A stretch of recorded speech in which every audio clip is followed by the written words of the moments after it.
C'est en cours.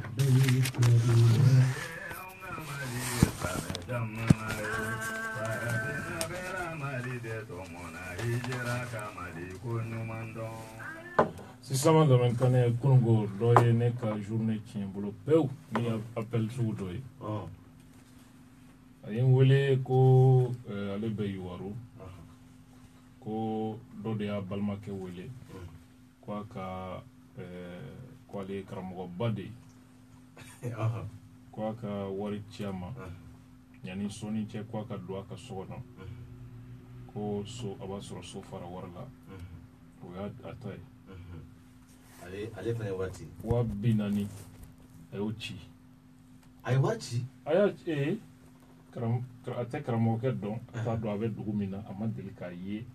a y'a ci ko vraiment ko yu polisi tɛ yuwaru n'a y'a sɔrɔ ne bɛ se ka min kɛ n ko karamɔgɔkɛ 40,000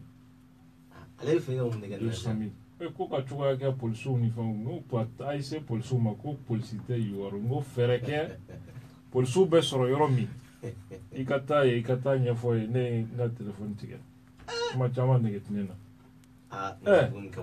ala ye telefɔni tigɛlen kɔfɛ de n dusu ye bɔli daminɛ parce que et puis min yɛrɛ mɔnɛ ye minɛ n yɛlɛla k'a ɲininka ni maraka de don n kɔni sigara a kumakan b'i n'a fɔ maraka olu bɛ fɔ a bi ayi anw tɛ sɔrɔ la min na parce que anw tɛgɛ ma ka gɛlɛn anw tɛ se ka sɔrɔ a la o e tɛ mɔgɔ min dɔn ala i ma deli k'a ye i t'a dɔn dugu min na yɔrɔ tɛ koyi 40,000 i b'o ci o ma maliyɛn lamɔ cogo foyi de t'i sɔrɔ gansan ko i t'i kɛ waritigi ye i tɛ wari sɔrɔ i tɛ baara sɔrɔ ko n'i ma taa mori baara kɛ n'i bɛ taa bɔ muso kɔ ko an ka taa ko kɔrɔta k'a lajɛ n'i ko i bɛ fɛn o fɛn kɛ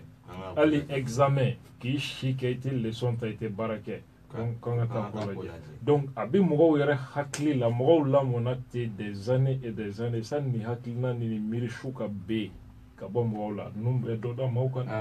il y a deux personnes intelligentes au Mali karamɔgɔw ni politique mɔgɔw u ye dɔ da maaw kan dɛ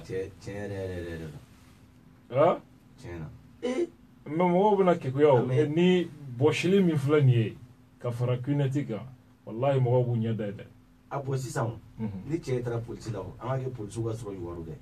ale bɛ taa mun de fɔ polisiw ye ni ne ye commissaire ye i b'a tigɛ a ɲɛ kan fɔlɔ de sani enquête bɛ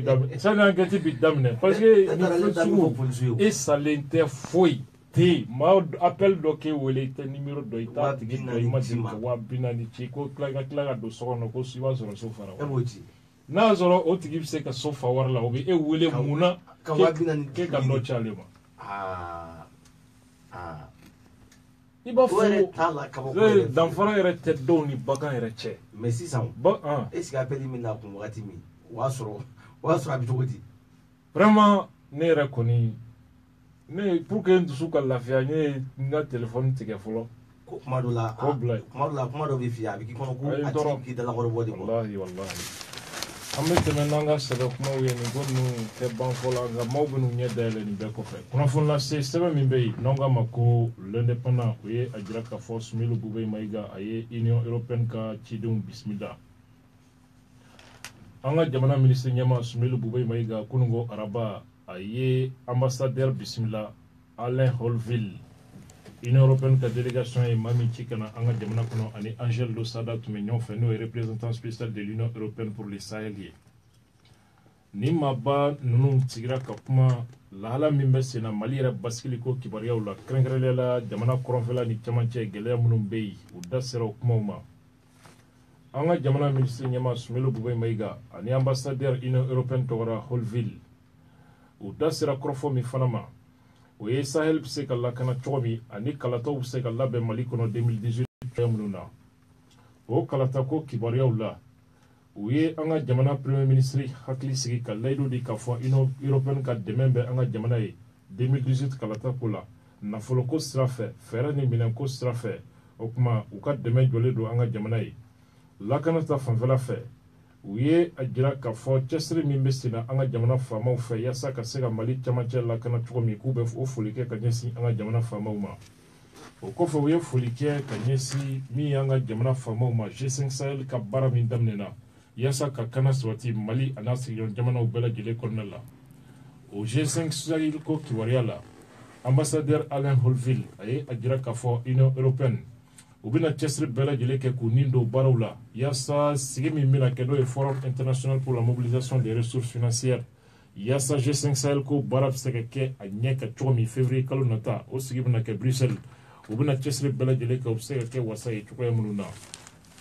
L'indépendant ka lasew kɔnɔna la hali bi sankaw olu fɛ yen moto suyɛnnaw su fɛ ko u kɛ mɛ ka sunɔgɔ tigɛ ka bɔ maaw ɲɛ na. Moto suyɛn barika bonyanen don bi kosɛbɛ san ani a lamini bɛɛ lajɛlen kɔnɔ a kɛ bɛ jigilatigɛba ani jawuli de bɛɛ lajɛlen ma sigida la. Maa minnu bɛ yen ni tiɲɛnikɛlaw don maa danne jugu wanew don moto suyɛn na a n'a minɛn kɛrɛnkɛrɛnlenw bɛɛ lajɛlen dafan bɛ u bolo u bɛ nin dansago la foyi tɛ ka bɔ a la fɛɛrɛ tɛ ka sɔrɔ fana ka se ka dansigi a waleya la. Ni waleya nan bɛ fara maaw ka bagan suyɛn min bɛ sen na n'o ye sɛnɛkɛlaw ye u ka baganw an'u ka balo olu caman bɛ suyɛn o ye taabolo ye misi ni sagaw ani a ɲɔgɔnna wɛrɛ moto suyɛn fana nan bɛ fara o kan ka dɔ fara sigida maaw ka degun ni tɔɔrɔ kan. Moto min suyɛnni ka di a zongofɔlen n'u ye kosɛbɛ o ye moto jakarta de ye. O kuma moto minnu n'u ye olu suyɛn u bɛ olu walaka ka taa piyɛsi feere walima ka moto fasadi bayɛlɛma ka taa a kana se ka lakodɔn ka taa feere maaw ma sugu la u bɛ min wele ko marché noir. Polisiw kɔni ladɔnniyara siɲɛ caman olu bɛ cɛsiri la bi yaasa ni tiɲɛnikɛla n'u bolo bɛ se ka da u kan k'u bɔ maaw senkɔrɔ cogoya minnu na. L'indépendant ye a jira k'a fɔ ONG dɔw bɛ yen ONG caman minnu bɛ ka jira k'a fɔ ko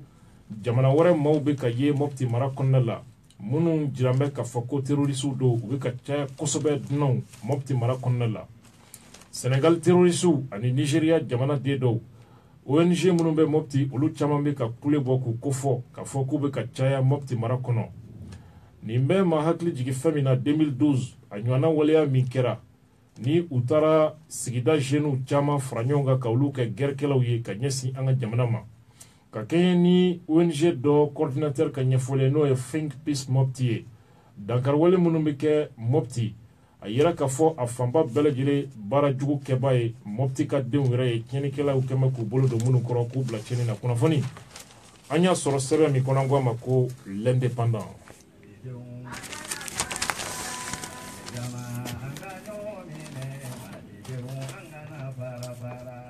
An balimaw l'indépendant ye a jira k'a fɔ min ye an ka jamana gendarme 40 bɔɲango ye olu tun bɛ kɛlɛbolo dɔ kɔnɔ n'o bɛ wele ko force d'intervention rapide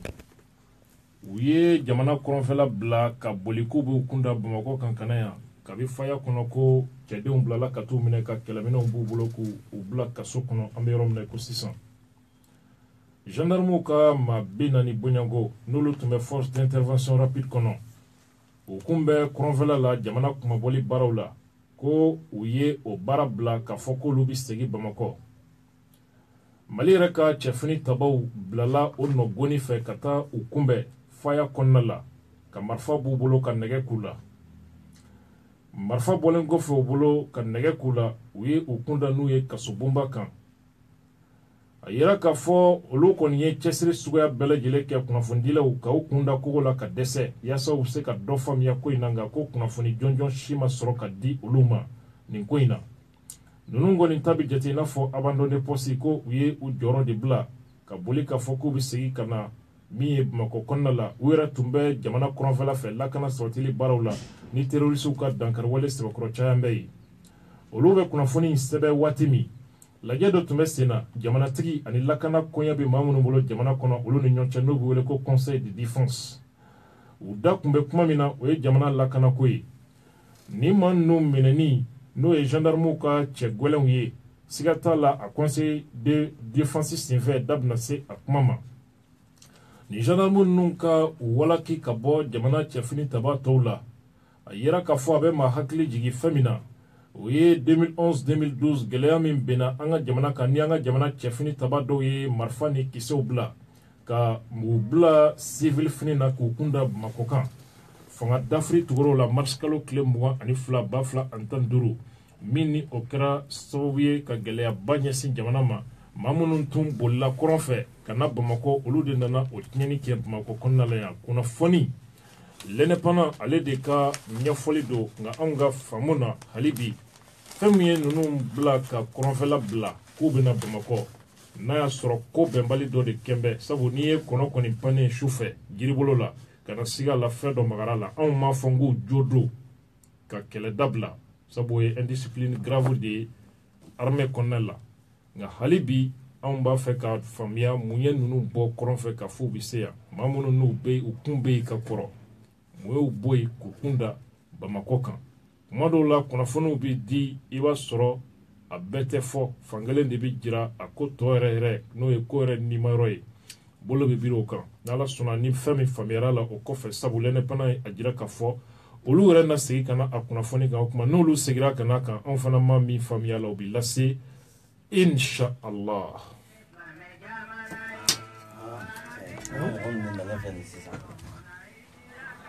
An balimaw min bɛ tali kɛ politiki kɛnɛ kan min ye RPM ye Ɲame Keyita polisi ɲɛma tun don ale kɛra député ye Ɲame Keyita a ko a bɔra RPM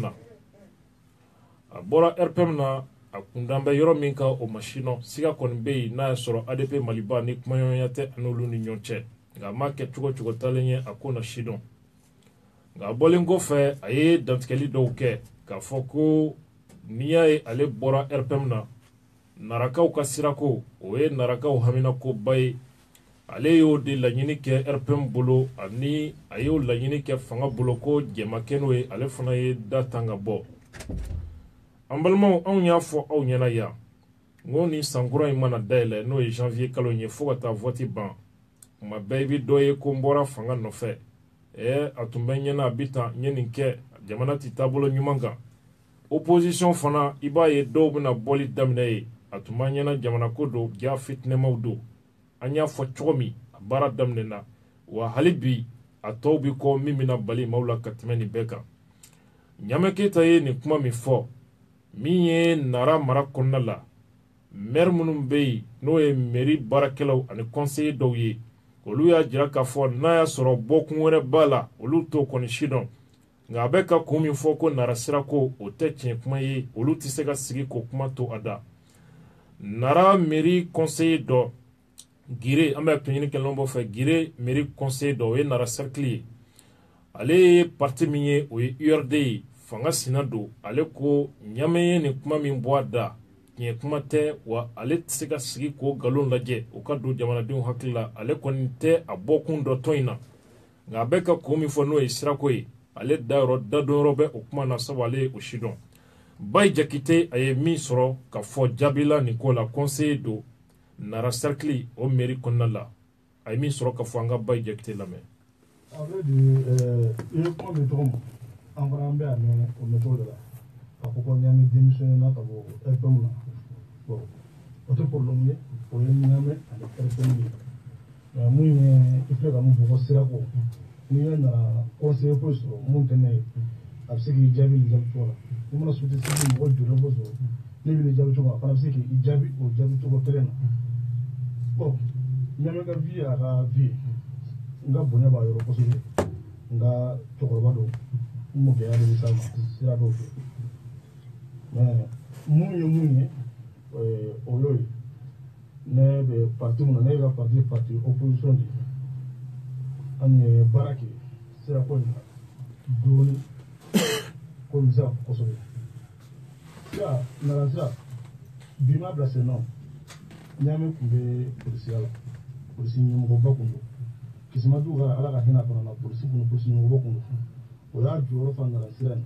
na Nara tɛ se ka kuma Nara sira la ka tɛmɛ o kan bon Nara ka caman tɛmɛna sirako étape an b'o dɔn ni Ɲame démissionné ka RPM na o fana étape concerné mais mun ye Nara sira ye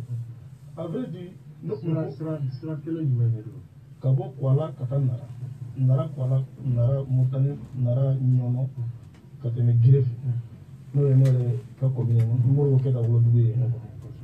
bon o ye aw ni ɲɔgɔn cɛ politique kɛlɛ mais ne ni jama ka kuma ye vraiment an fana an toralen don an ka bɔ an bɛ tiɲɛ min kalama ko kɔnɔ n'a y'aw ɲininka a ye ne sɔrɔ a to yen fɛnw ne bɛ mun kalama sira kan ne b'o de fɔ ne tɛ foyi fɔ n'o tɛ c'est plus simple que ça sira a dati filɛ an bɔra yan mara n tɔgɔ la ka taa ministre fɛ an kɔnna ni ministre b'a rencontre kɛ mais an ka comme président de ministre ye a rencontre kɛ nana sirako kibaruya kan o tɛmɛnen ka bɔ anw yɛrɛ fana ne tun bɛ délégation mun ɲɛfɛ ka taa sirako kuma na nana n tɔgɔ la ni directeur national ye Mamadu Nama Keyita an ni ɲɔgɔn ye n ye an ka député wele ka Ɲame yɛrɛ wele a dɔn a kun tɛ kɛnɛ kan député mun kuma n'o ka kɛnɛ kan o ye honorable Musa Badiaka ye ale tun bɛ an n'o ka a kɛnɛ kan Ɲamema ye kɛnɛ kan parce que a welela an ni mɔgɔ min bila k'a wele o ye Falilu Kosɛsɛgili délégué don Dɔrɔ Makasa ne yɛrɛ tilala n y'a wele a ma ye kɛnɛ kan bon Badiaka kɔni tun bɛ kɛnɛ kan an n'o kan kuma mun fɔra ye kuma ye kuma jɛlen de mɔgɔ tɛ kuma in na fiyewu fiyewu n ye k'a date de ɲini ta kuma ye kuma jɛlen de nɔgɔ tɛ kuma la a fɔra n ye k'a fɔ a narankaw président ka programme na a n'a ka layidu talen nara ɲɛ o ye sira in dilali ye président caman tɛmɛna o ye layidu ta k'u bɛ sira dilan ministre caman tɛmɛna layidu ta k'u bɛ sira dilan an y'a fɔ directeur an ko a kabini ne yɛrɛ wolola n bɛ ka gidɔrɔn rouge de ye ɲɛna n'o ye siraba bilenni bon an mago bɛ sa anw fana denw n ka gidɔrɔn finma ye u ɲɛna n'o ye manaji gidɔrɔn ye bon a ko ko président ka programme na a bɛ kɛ san 2018 kɔnɔ u b'a fɛ ka sira in lancement kɛ mais san 2018 wagati kelen mun don an ye directeur yɛrɛ rencontré les 4 octobre 2017 a ko 2018 kɔnɔ narankaw a y'a hakili sigi président ka programme na 2018 kɔnɔ a ka sira bi daminɛ don mun an bɛ a dɔn fɔ ye bon directeur national de président ka technicien terrain kan a don ne tun bɛ yen Dawuda Mawasa tun bɛ yen le vieux Sumare tun bɛ yen Musa Sumare o ye nana bɛɛ ka cɛkɔrɔba ka Sénégal ɲɛmɔgɔ de y'ale Sénégal ɲɛmɔgɔ tun bɛ yen honorable Musa Badiaka tun bɛ yen Bakari Jɛfa tun bɛ yen Dili premier adjoint Amadu Moro o tun bɛ yen Modibo Kamara tun bɛ yen an taara ani Kayi député dɔ bɛ Kayi Seki député dɔ Bafulabe député vraiment an b'a fɔ dante foli mun na kɔnɔ a y'an accompagné ko in na a diyara n ye an taara directeur national ye nin date dɔ fɔ n ye san kalo filanan an b'a lajɛ o b'a sɔrɔ a ka ko caman labɛnna a bɛ kɛ waati min vendredi don na invité ma tɛ sɔrɔ quoi c'est 1 heure seulement ouais ne bɛ ka taa ni vitesse ye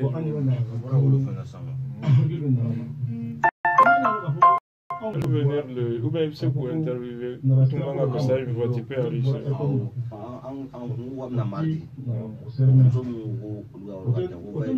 tu peux enregistrer tout de suite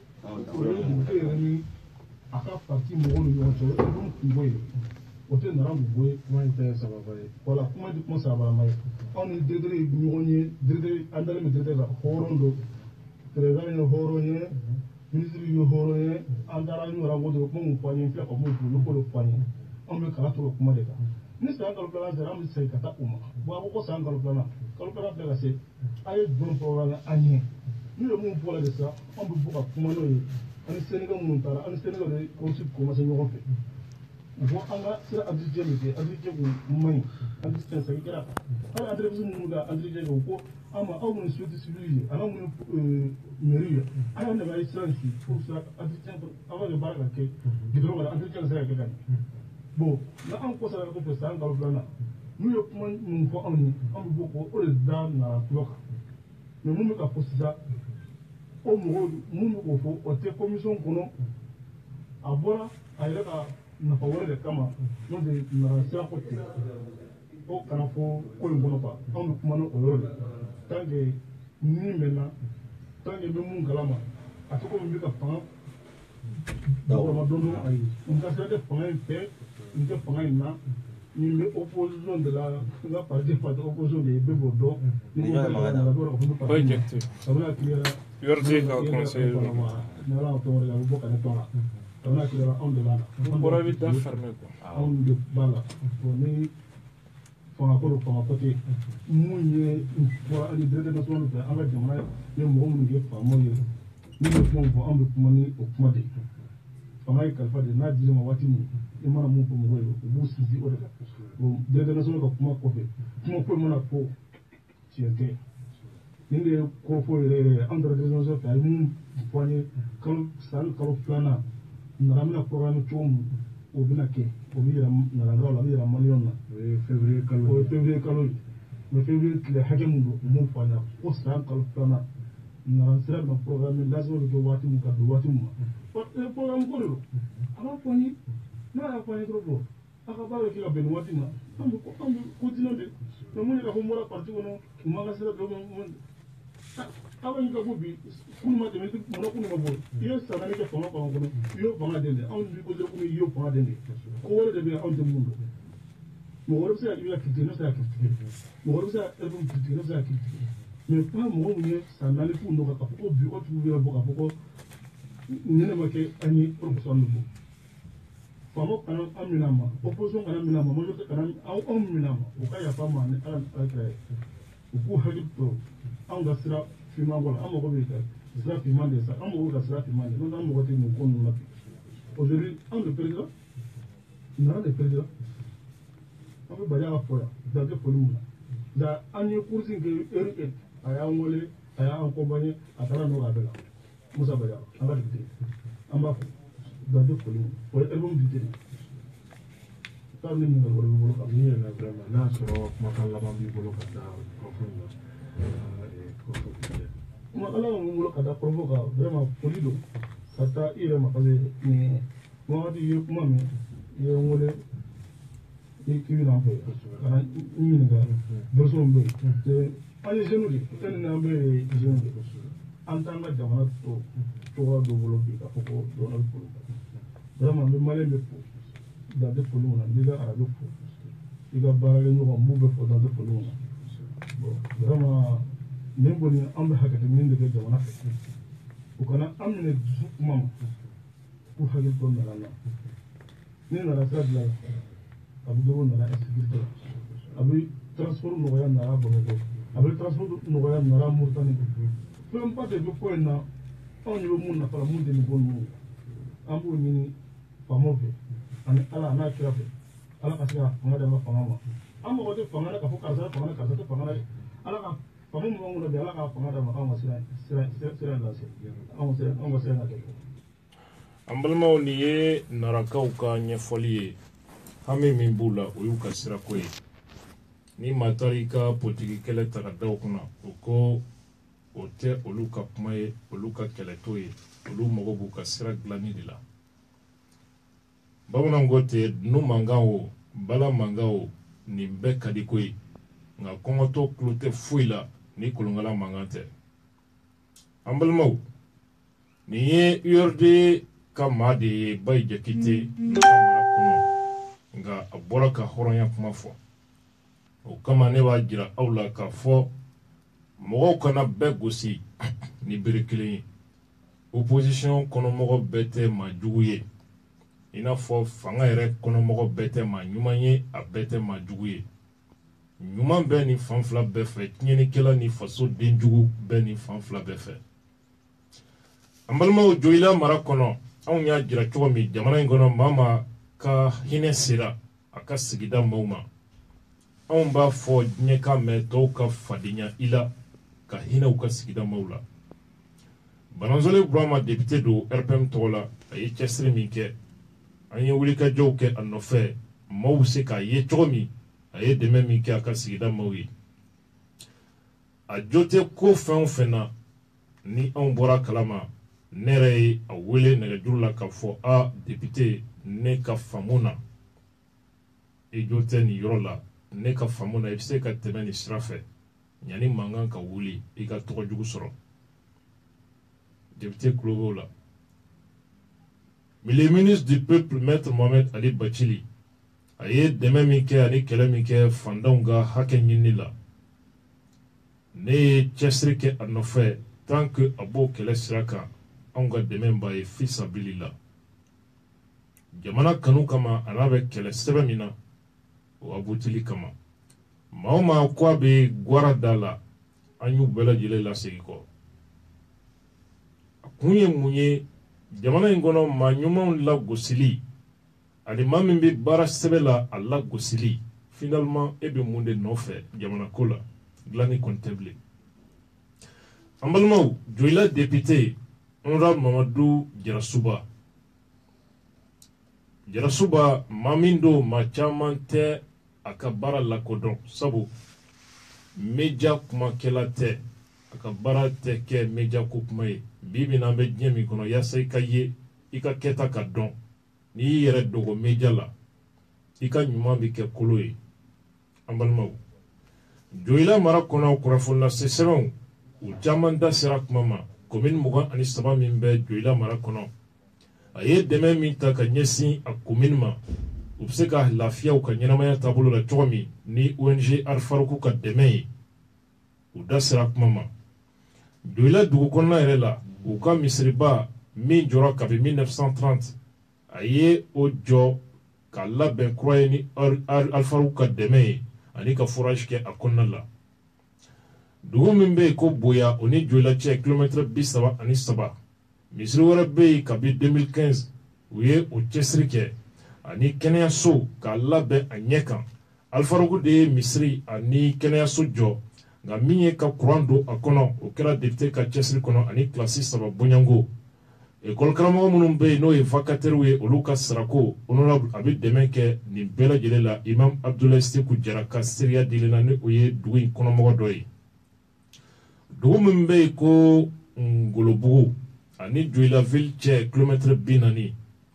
a ye kuran di olu ka kɛnɛyaso ma kɛnɛyaso min jɔra kabini 1991 musow tun bɛ jigin su fɛ ni lampa ni torche yelen de kabini 1991 fo bi dugumaw ye laɲini kɛ ka dɛsɛ faamaw fɛ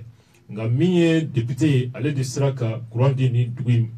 ma yaasa kɛnɛyaso bɛ se ka jiginni kɛ nɔgɔya la cogo min hali su fɛ Aminata Sanogo ale ye dugu in den dɔ ye o fana ye a seereya kuma di dugu dɔ bɛ yen ko Togo ani Joyila ville cɛ kilomɛtɛrɛ 55 u bɛ Masigi commune kɔnɔ maa 60 de bɛ ɲɛnamaya kɛ dugu in na u sera ka kɛnɛyaso dɔ jɔ yen fanga de ye o nafolo bɔ nka honorable ka delili ka fanga wele ka fɔ nin dugu in ani kɛnɛyaso ka kan ni gɛlɛya bɛ yen a kɛra u ka cɛsiri kɔnɔna la Salankɔrɔ o ni Joyila ville cɛ kilomɛtɛrɛ 62 bonyanko o fana kɛnɛyaso u taara ni kuran ye o fana kɔnɔna la Masigi u ye yɔrɔ kura jɔ ka fara olu ka dɔgɔtɔrɔso kan ka na ni kuran ye ani laboratoire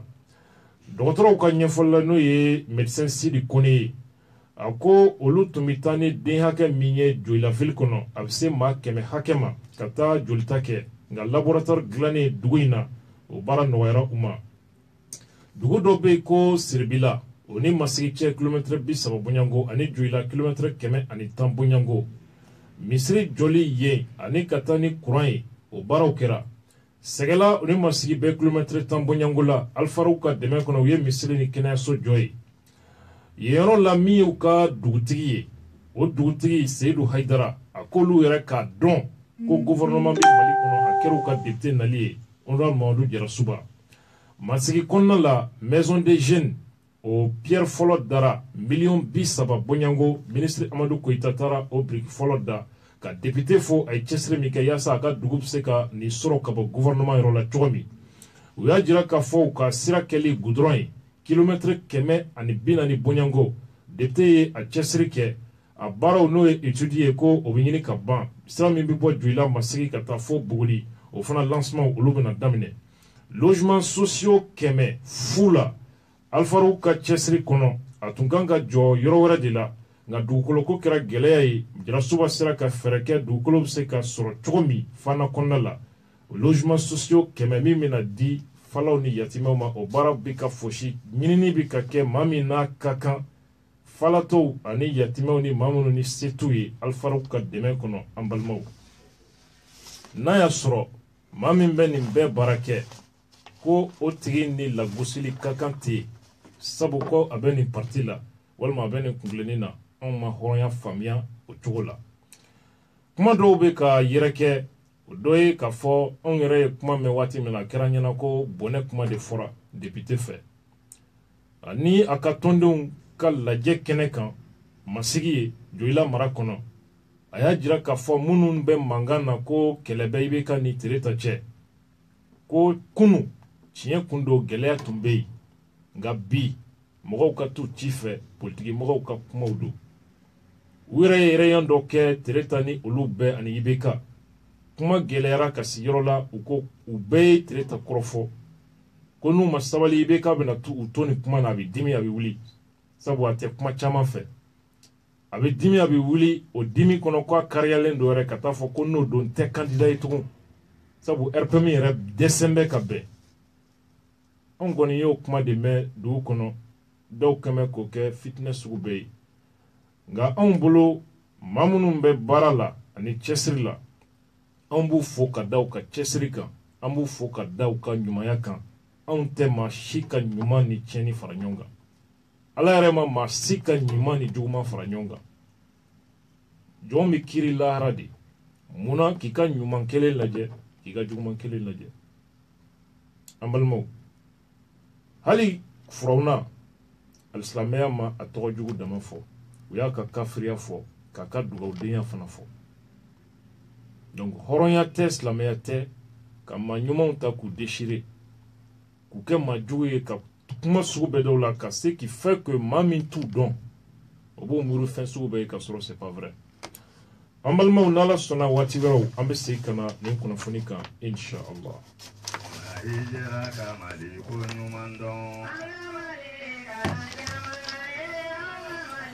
an balimaw min ye sɔrɔ fajirida in na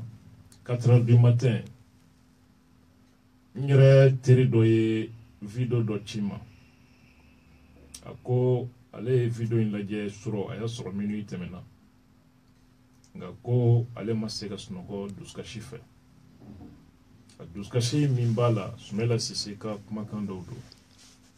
video in a y'a ci ma ko n ka lamɛn 4h du matin ne ye video ye an balimaw kuma in ye ne yɛrɛ ɲɛnɛmini cogo min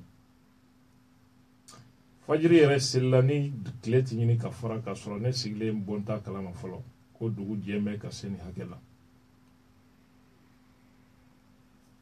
a ye tɔ dɛ an ka Sumala Sise yɛrɛ lamɛn a ye kuma in fɔ tubabukan na kɔfɛ an bɛ segin ka na aw ka se ka faamuyali kɛ. En 2013, le président a demandé à l'armée française, à travers la mission Serval, de venir au Mali parce que les djihadistes étaient déjà à Konna et qu'on risquait d'être envahis à partir de Konna, d'abord Mopti, Ségou et peut-être même Bamako. Le Mali était en danger. L'armée française, le président français ont répondu à l'appel et les djihadistes qui envahissaient le Mali ont été repoussés jusqu'au niveau de Kidal. Nous savons qu'à partir de Kidal, il y a eu un malentendu entre l'armée française et l'armée malienne qui voulait aller à Kidal. L'armée française a empêché l'armée malienne d'arriver à Kidal. C'est un contentieux qui est là, une incompréhension qui est là entre les Maliens et les Français. Le président Hollande est venu au Mali. Les Maliens ont été très heureux, on lui a accordé un accueil extraordinaire, tant à Tombouctou qu'à Bamako. Ça veut dire qu'à un moment donné, ça a été apprécié. Ensuite, la mission française a changé. Et la mission Barkhane, qui cette fois-ci comprend pratiquement tout le Sahel, le Tchad, le Niger, le Mali, la Mauritanie, je pense, étaient concernés. Et les forces Barkhane sont en train de faire un travail dans le nord du Mali. Malheureusement, il y a eu des morts du côté malien. On a eu cette bavure des 11 Maliens qui ont été tués dans le nord du Mali. Mais il y a eu aussi, bien sûr, malheureusement, des enfants français qui sont morts au Mali. Plusieurs, malheureusement. Le premier a été emblématique et nous le pleurons tous, nous regrettons tous ce qui a été fait. Elle dit que la France elle-même a perdu des enfants ici, a perdu des moyens ici, bien qu'il nous ait aidés aussi à sortir de la situation qui est là.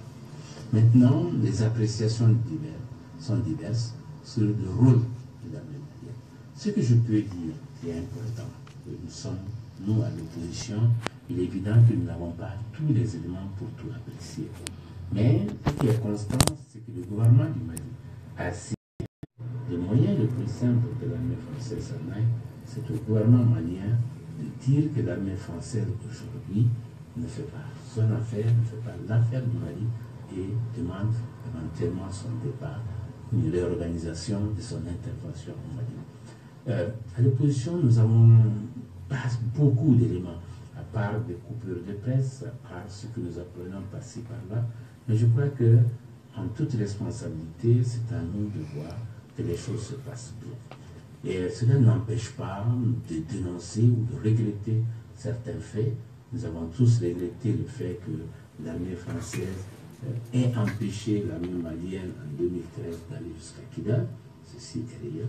Nous avons tous regretté les bavures qui ont eu lieu quand les Maliens qui étaient pris en otage ont été tués. Mais nous avons aussi pleuré avec les Français, les enfants français aussi qui sont morts chez nous, les difficultés qu'il y a eu, et nous avons apprécié en 2013 ce qui a été fait. Voilà donc une appréciation qui peut être mitigée dans le temps, en fonction de l'époque, en fonction de la situation. Il a été apprécié ou non apprécié l'effectivité de l'intervention française. C'est un problème important, c'est un problème que nous devons discuter, mais c'est un problème qui appartient au gouvernement de discuter. En tant qu'opposants, nous n'avons été ni sollicités au moment de la première intervention, ni sollicités au niveau des accords de défense, d'ailleurs que nous n'avons pas pu avoir, à fortiori, le partager et l'avoir discuté. Et voilà ce qu'il y a, mais ce que je veux conclure, c'est que la défense du territoire malien revient au Mali. Nous devons tout faire pour que nos femmes aient les moyens réels en formation, en hommes, en matériel, et le moral nécessaire, le soutien nécessaire pour que les femmes soient les seules à défendre notre territoire. C'est notre ambition, et je suis sûr que c'est l'ambition de toutes les manières que nos femmes, dont nous sommes fiers, que nous devons encore être plus fiers, puissent reprendre le drapeau et puissent défendre notre territoire. Ambalmaou, Aboraka, chef de file de l'opposition, wallahi ne koni ka fo ou opposé mbemina ne kon madon. Afle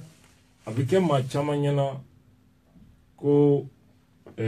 juguya kumado bita netna fuifo ayre mi fodron malion ka bo kalama ay munifo obnebo mo mi yeni chine ma suro 4h du matin ni ne video ni ako halibi ni enyana ko ni opposition nyamogo ko jamana ko Hamid Doni Mbala ako ibe flila ni lame ko fe ana baroke ambalma usmela ko Kidal ako Mali armée ko français de ye a Bali kado Kidal 2013 français nale dun ambora ka tegere wara serval bora e barkan nana o barkan kile nana ko bana deme ko bavir kera o kro français surasu ye muguta ka Mali surasitan kile fa ko o kana digana sabo ko français yere jamana den fana sara Mali kola ka Mali surasu mo lu fada adama se o yoroma ako Malion koni kuma chayara do ti français fait do ba fait do bu kuma tibe konga olu opposition ko dalu bete olu bolo ka foko beni ko jalatige ako malien do yera bita foka nyini ko français ka anga jamana toanye ko accord de défense temena Mali ani français tche wa kori opposition manyininga adalatala opposition ma ye kuma te ka uni gouvernement ka kuma konoko la gouvernement ni France yo teme ni ñoche Allah ambalmaw n'a y'a sɔrɔ Soumaïla ɲi bɛ opposition kɔnɔ wallahi u b'a fɔ a ye ko a ka sen bɔ kuma na a ka cɛbilen to ye cɛbilen ka kuma parce que au moins cɛbilen n'a ta bɛɛ ale bɛ se kuma na a b'a dɔn a kan ka min fɔ a b'a dɔn a ma kan ka min fɔ l'opposition avait compris un moment n'u bɛ kuma min fɔ cɛbilen de b'a fɔ parce que tiɲɛ yɛrɛ la mɔgɔ kana jigin ninnu na u tɛ foyi dɔn u tɛ fɛn dɔn mun na Soumaïla tile du kan hali a ma mɛn a fɔra ye ko n burankɛ Kasimu y'a ɲininka ko ɲangi ninnu marchera polisiw ye gazi ci u la ko Faransi ko aw politikimaw ni Faransi tɔgɔ fɔra aw tɛ ye kɛnɛ kan ko non ko Faransi tɛ ko an bɛ bagala Faransi ma kabi tasuma tugura u la kɔsa in na Maliens nan'u ka ɲin juguya ye sema ka taa fo États-Unis u da ma se ka don kuma na ni Maliens kulel'u la u y'a ɲini sisan k'u bɛ bɔ ka tiɲɛ dɔɔni fɔ parce que élection bɛ ɲinɛ o de la ko tiɲɛ na ko Faransi de ye an ka sɔrɔsiw bali ka don Kidal 2013 o kuma ma fɔ an ye fo bi de o jɔnkɔla bɛna fɔ an balimaw ninnu bɛ o dɔn ko ja Faransi de kɛmɛ ka armée bali ka don Kidal o n'a ta bɛɛ u bɛ ka fɔ Maliens ye ko Faransi tɛ san joli o n'a ta bɛɛ u bɛ ka Musa Mara ɲininka assemblée kɔnɔ Soumaïla bɛ yen opposition députés bɛ yen ko aw bɛ taa Kidal don jumɛn sachant bien que c'est la France qui empêche d'aller ko fanga sigira san kelen hali bi k'aw ma taa Kidal o tagalen Kidal kasara bɔr'o la o maa kelenw de bɔra ko mun na Musa Mara i taara Kidal k'i man kan ka taa jamana ko dɔ bilen an balimaw yɔrɔ min na an jigi tigɛra ka tɛmɛ nin bɛɛ kan Soumaïla Cissé ko Maliens k'u bɛ mankan na Faransi la u b'a la a bɛ taa nin kɛra ko élément bɛɛ t'olu bolo pour apprécier o kɔrɔ kibaruya bɛɛ t'u bolo pour que ka kuma anw yɛrɛ ni Soumaïla kumana an ka marche ɲɛkɔrɔ a ko non ko Faransi sen tɛ Mali problème foyi la ko an yɛrɛ ka faamaw don k'olu tɛ se ka ye nin ko la o dugujɛ a ye 20,000 d'a ka mɔgɔ dɔ ma ko ka mouvement dɛmɛ an balimaw a filɛ a ko accord de défense de bɛ Mali ani Faransi cɛ yɔrɔ min na ne yɛrɛ jigi tigɛra pewu Soumaïla la ni mɔgɔ min ye video in ci ma ni o sababu kelen ye farigan bila o la a ko opposition accord de défense min bolonɔbila kɛra gouvernement ni Faransi cɛ ko opposition m'a ye a ma yir'u la olu ma lamɛn foyi e kuma lamɛn dɛ alors que constitution yɛlɛmani kuma na a y'o kelen de fɔ k'a sɔrɔ constitution yɛlɛmani ko la a baara daminɛw ka taa commission bila ka taa yɔrɔ la URD mɔgɔw b'a ɲɛma ka wari minɛ ka essence minɛ ka na assemblée la o débat constitution débat la fo 3 heures du matin u bɛ débat la k'u ka revendication k'u ka laɲiniw défend hali bi o kɛra fɛn ye waati min Maliens wulila ko a ma ɲi u bɔra ko non k'olu fana ko k'a ma ɲi k'olu ma lamɛn k'alolu tun t'a kalama Allah bi accord de défense ko o ma ye olu ma ye alu ɲɛna kuma tɛ k'a dɔn ko mun b'a kɔnɔ n'a sɔrɔ tiɲɛ don ko u ma accord in ye k'u ma ɲininka fanga fɛ u ma lamɛn o cɛ ka jugu ka tɛmɛ fɛn bɛɛ kan Soumaïla bɛ k'a ɲini ka min dogo o cɛ ka jugu n'a bɛɛ ye ka da mun kan accord bolen bolonɔbila kɛlen Mali ministre ni Faransi ministre fɛ accord de défense bilala ka taa Assemblée nationale kɔnɔ pour ratification opposition ye o voté ka tila ka bɔ ka kuma ko a ka ɲi ko accord in ko baasi t'a kɔnɔ ko nin ka ɲi ko a bɛna ni dɛmɛ ye ko nin tɛ ko kura yɛrɛ ye ko kabi 1985 ko accord bi Mali ani France cɛ donc Soumaïla Cissé ninnu ani ni opposition ye u ma fɛn min ye i n'a fɔ a yɛrɛ bɔra k'a fɔ cogo min Mali ka ɲɛnɛmaya kuma na papier dɔ nalen bɛ tout simplement k'a bɔra France i m'a ye e ma ɲininka e ma lamɛn ka taa o voter assemblée kɔnɔ ka tila k'a fɔ maliyɛnw ye k'a ka ɲi e yɛrɛ ko k'i m'a ye i ma ɲininka i ma mɛn aw ni Ala cɛ mɔgɔ bɛ sɛ kulukulu kalifa ni mɔgɔ sugu la kuma tɛ butigi kuma tɛ du kuma tɛ dugu kuma tɛ k'i bɛ jamana ta ka kalifa nin na fɛn dɔ bɔra kɔ kan ka na n'a ye min bɛ jamana paralyser accord de défense ye fɛn sugu min ye bɛɛ b'a dɔn e yɛrɛ ko e m'a ye e m'a mɛn i ma ɲininka foyi e ka taa assemblée kɔnɔ avec combien de députés ka t'o voter ka tila ka bɔ k'a fɔ maliyɛnw ye ko accord ka ɲi an balimaw n'an ma kuma nin na an bɛ kuma mun de la min ye mɔnɛ ye bi jumadonya don baro bɛ dan 9h pile la ko waati sera non accord de défense ye fɛn min ye n'i bɛ ka n'a ka fanga tɛgɛ tɔnɔ min na u ye jamana ninnu don France ka jɔnya juru la o accord kuntan signé avec des précautions de vocabulaire pour que ka mɔgɔw hakili papa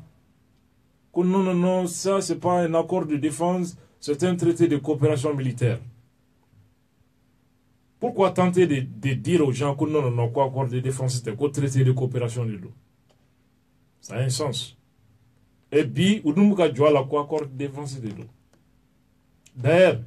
nous faisons un flat dans Farage Membouche. On verra ça la semaine prochaine, dans la Sonama, en Balmao. Ou bien 85 000 fois 1985 ko accord de défense tombé ka koro Mali ni France tchè dans Farage Membou ni 600 tchè ala ka do ko wara yirana affaire Michel Tomi ambalmao dans la sonama instruction do kera jabi do boraka bi nala e do ko wara yira ana amena en prononcer à Kibaroyaka 20 janvier amenyon soro monument général Soumaré la mouvement on a tout compris wati sira kadantigeli ke anga yerma horonya marchite sitinte anga mouvement bena jo kanga déclaration que Facebook vidéo direct là comme on a fait à Kati anga hakino dira 20 janvier koina ne kumlena mimbe ana nya folikula sisama la minkane krofo laba anga keneda tu ko wati sira nyanga be fuli di la babela jema ya kado ni la babela di le fe jamana boy sira ro na sisa atla ka fu mo mo ka silelike du manana sanfela mimi fo o kana la jeri ko la na la mane kan aflalike go ni politique mo yo ka barake opposition o fanga bekele nous ga rayon que maintenant oui kodo ke femi ni jamana do mbora kalama bonedo nyara fa o foye ko ali aya misalia do di ka mau beto fo adongo fole o benaka ko maintenant ko malien ba fe ka mi me kanga to fui voilà ayo malien amba do ga dambe ko ka bo amba do ni se ka malila malika horonya murwo keta shiu aw ko ni tala wa an yɛrɛ kɛlɛ kɛ ko ni kuma wa o kuma bɔra la pewu tɛgɛ bɛ wara muso nin ka bɔ aw ma maliyɛn muso n'aw tɛ ko min na o tɛ diya wa anw yɛrɛ de ko n'aw ko min a fɔra k'a bila o la ten kuma wɛrɛ tɛ yen olu fana b'a wara yu dalaw yɛrɛ jamana minnu na mɔgɔ ye 40 ci mɔgɔ ma ka sɔrɔ m'a tigi ɲɛna ko ka ko lajɛ a ma nɔgɔn ko k'i sigi ka ko kɔrɔ dɔn ka kuma kɔrɔ dɔn ala ka hakili ɲuman d'an ma ami yarabi Mamutu Kulubali cɛnin fana tun bɛ yan kɔrɔfɔ laban waati sera a kɛnɛ dɔ ne ta de kan mɔgɔ min ma i teliya yi waati sera i bɛ bolo si fan wɛrɛ fɛ o tɛ ɲan dɔ ye n bɛ cɛnin fɔba an bɛ foli se cɛnin fɔbaw bɛ yen dɛ lamɛnbaa bɛɛ lajɛlen ma Mamutu ni mɔgɔ sɔgɔlen tora kunnafoni na fo sisan jaa ne yɛrɛ bɛ n denw cɛla yan de Abdul Niang ni Sizama Lamini Kane nin bɛ n denw ye n denw mɔden yɛrɛ b'a la koyi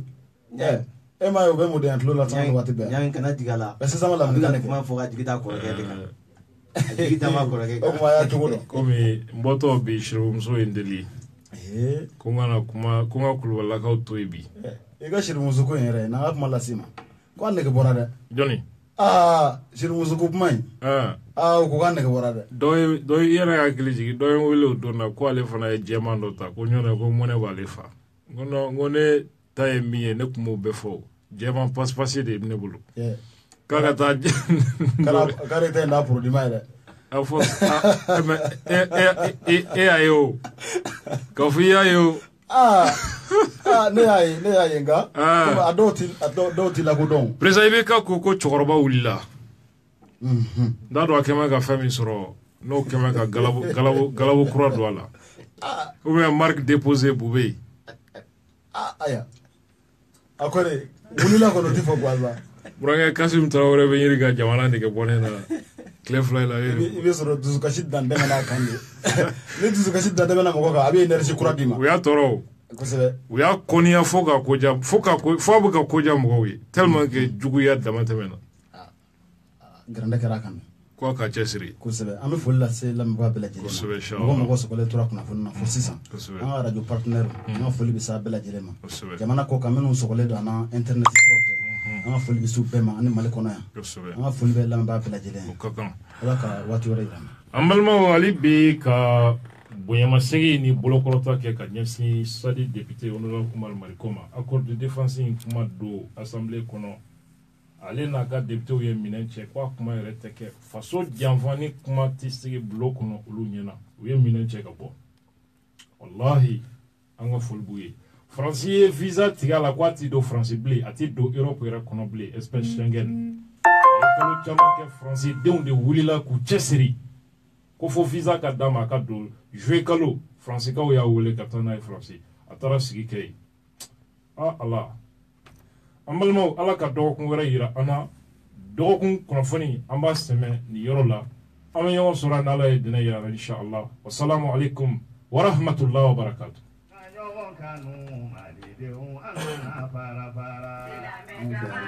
an be